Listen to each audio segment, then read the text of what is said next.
would like you to put your hands together for Kim Streets.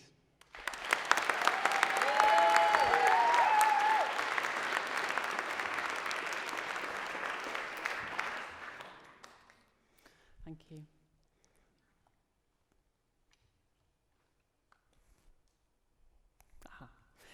I work in the museum, and I love my job. I've been working in the museum for quite a long time, and the museum is full of over 1 million objects. And together, they tell the story of Sheffield and its people over 8,000 years. It really is the world under one roof. Our collections are huge. We have collections of social history and archaeology and natural sciences. We have lots and lots and lots, nay, thousands of knives and forks, ladies and gentlemen. One thing we don't have very much of, though, are objects and stories about Pitsmoor. And I think that's quite an issue, and it's something that matters to me very much. When I first came to Sheffield, it was in 1986 to do a degree in history at Sheffield City Polytechnic.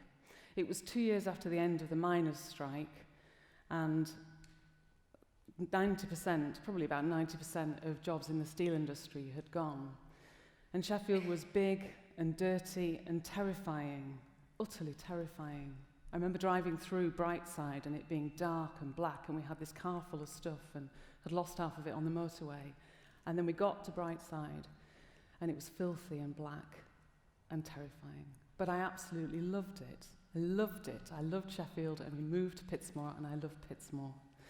In 1989, I started working at the museum, at the Industrial Museum, as a volunteer in the social history team. And in 1991, I got my very first job, the best job in the world, as the curator of social history. I'm just going to tell you a little bit about social history. Really, social history is the stuff of people's lives. The collection is formed because of the generosity of the people of Sheffield, and it represents stuff related to working life and family life and community life. It has all sorts of stuff in the collection, from furniture and wedding dresses to jewellery and costumes and shoes, retirement clocks, political leaflets, all kinds of things. One of my favourite things is a walking stick that was used to save the lives of 3 people during the Great Sheffield Flood of 1864. Fantastic thing, has a fantastic story to tell. So, when I joined the museum as a social history curator, I quickly realised that we had all this stuff, and just about everything had a story to tell, but that sadly lots of the stories had never been recorded or collected. And lots of the objects, although they spoke to me and were beautiful, actually didn't have a person's story attached to them. And so, like lots of social history curators at that time, I set out trying to change the world. I sat outside of the museum and went to make connections with people living in Parson Cross, and the ladies at the Kelvin African Caribbean Lunch Club, and people from the Polish community. And together we started to collect objects that represented those communities and tried to fill gaps in the museum collections, to tell stories about people whose lives weren't represented in the museum's collections at all. But years later, what I realised was that we still had nothing really about Pitsmoor and its people. So between 2003 and 2006, we did a project in Pitsmoor called Burngreave Voices, and I imagine many of you were involved in that in one way or another. And people told us lots of brilliant stories, and we together compiled a history of Burngreave. And it was quite an exciting time for us. It was an opportunity to tell stories about the city, that this area of the city hadn't been told before, and also to get people from Burngreave into the museum for the very first time.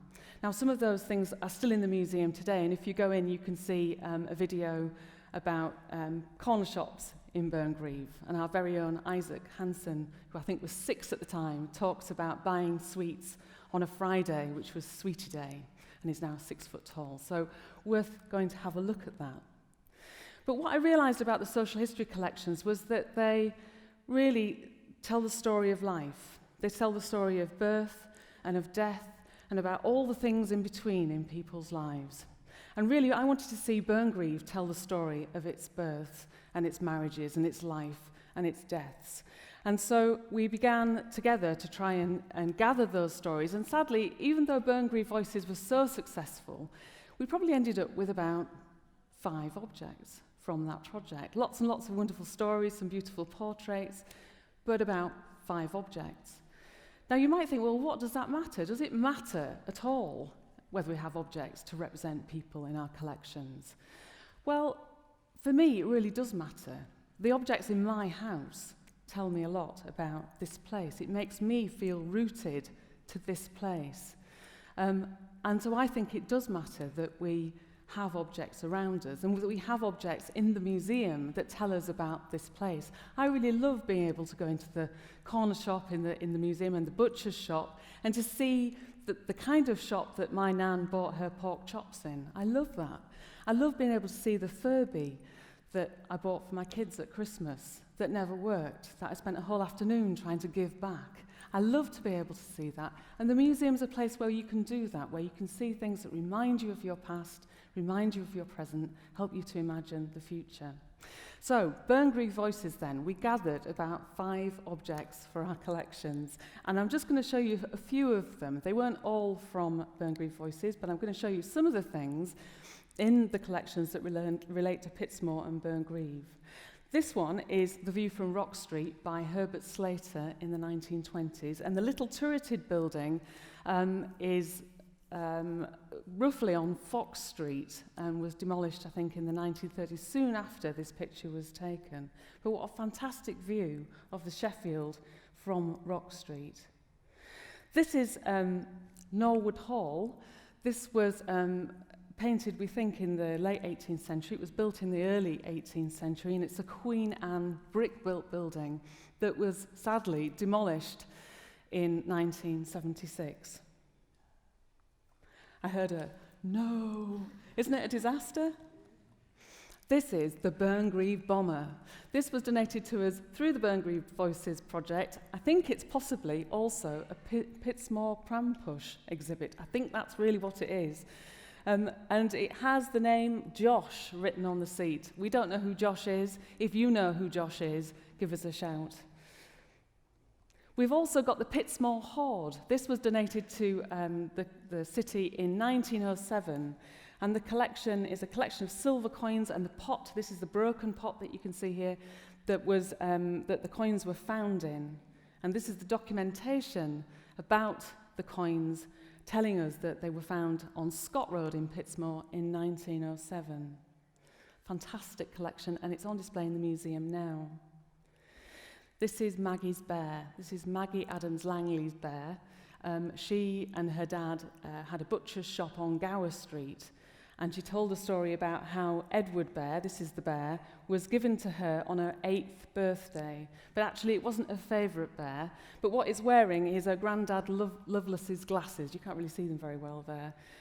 But she'd always wanted a real teddy, and this was a real teddy. But unfortunately he was a bit mohairy and a bit scratchy like real teddies were, and the teddy she really loved was the scruffy, soft one that was cuddleable. And this is some of the things that came out of the Burngreave Voices. This is, you might recognise him, Mr. Patel from the Burngreave wine shop, who you can still see, whose face you can still see in the museum today.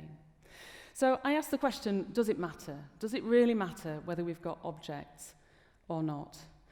Well, I do think it matters. I'd like to see Pitsmoor and its people represented in our museum collections. I'd like us to be there amongst all the collections that represent the people of Crooks and of Ecclesfield and of Ecclesall and all those areas of the city.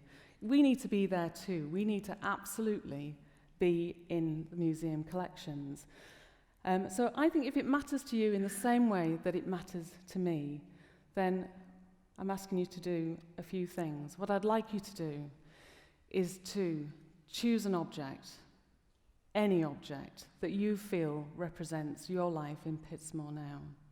One object. It can be from the past, it can be from the present, it can be from the future. I'd like you to think about that object and tell the story of that object. I'd like you to consider giving it to the museum. I'd like you to write down that story of that object and share it with me. I'd like that object, ideally, to fit in a box no bigger than that.